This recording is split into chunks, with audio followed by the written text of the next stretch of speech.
হযরতে আবু হুরায়রা এরকম একটা মসজিদের মধ্যে বসে আছেন, একটা লোক রাস্তা দিয়ে যাচ্ছে, আবু হুরায়রার সাথে একজন লোক বসে আছে, একজন সাহাবী বসে আছে। আবু হুরায়রাকে ডাক দিয়ে বলে, ও আবু হুরায়রা, এই যে রাস্তা দিয়ে যে লোকটা যাচ্ছে, এই লোকটা অনেক ধনী, এর সম্পদের কোনো অভাব নাই, অনেক ধনাঢ্য ব্যক্তি, কিন্তু আল্লাহর রাস্তায় খরচ করে না, যাকাত ঠিক মতো দেয় না, সদকা ঠিক মতো দেয় না, তারপরে আপনার দান খয়রাত করে না, কৃপণতা করে, বখিলতা করে।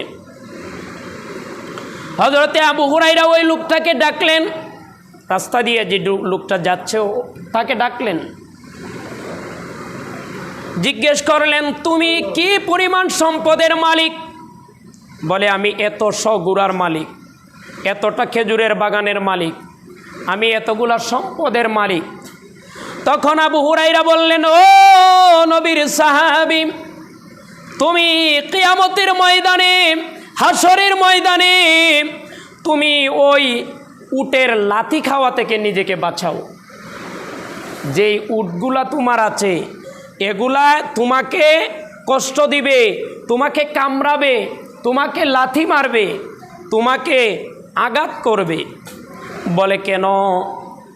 হযরতে আবু হুরায়রা বলে, আমার নবী বলেছেন, যেই ব্যক্তির যেই দায়িত্ব আমার আল্লাহ দুনিয়াতে দিয়েছেন, ওই দায়িত্ব যদি সে পালন না করে, তাহলে ওই জিনিসটা, ওই দায়িত্ব তার জন্য একটা আযাব হয়ে যাবে, তারে কষ্ট দেওয়ার জন্য। বলি নাউযুবিল্লাহ।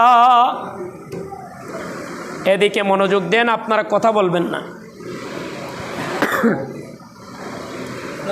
আবু হুরায়রা বলে, ওই উটটা যে উটের যাকাত দিল না, হাসরের ময়দানে জাহান্নামে ওই উটটাকে লাথি মারবে, ওই উটটাকে কামড়াবে।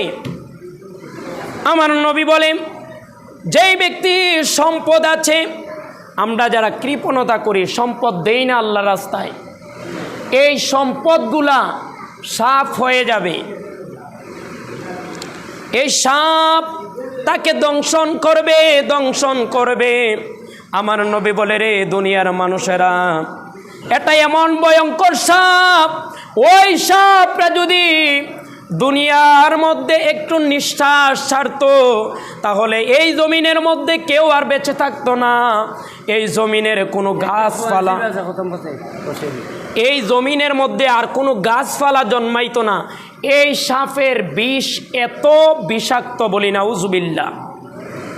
একদিন যখন ওই সাপ দংশন করবে, 40 বছর পর্যন্ত ওই সাপের যন্ত্রণা ওই ব্যক্তির শরীরের মধ্যে থাকবে। যেই ব্যক্তি রোজা ভেঙে ফেলেছে, যদি জানতো যে এটা তার জন্য একটা দায়িত্ব, কিয়ামতের ময়দানে এই রোজাই তাকে আযাব হয়ে শাস্তি দিবে। যেই ব্যক্তিকে নামাজ পড়ার জন্য বলা হয়েছিল, ওই ব্যক্তি যদি জানতো এই নামাজটা হাসরের ময়দানে তাকে আযাব হয়ে শাস্তি দিবে, তাহলে ওই ব্যক্তিকে আর যদি অন্তর দিয়ে যদি এগুলা চিন্তা করত, বিবেক দিয়ে যদি এগুলা ভাবতো, তাহলে মানুষ নামাজ ছাড়তো না, মানুষ রোজা ভাঙতো না, মানুষ অন্যায় কাজ করতো না। আমার বাবারা, আজকের এই দিনে শিক্ষা নিতে হবে, যেহেতু খুতবার মধ্যে 2টা কথা এসেছে। একটা কথা যে আজকে হলো পুরস্কারের দিন, আর আরেকটা নেগেটিভ, এটা হলো আজকে অপমানের দিন।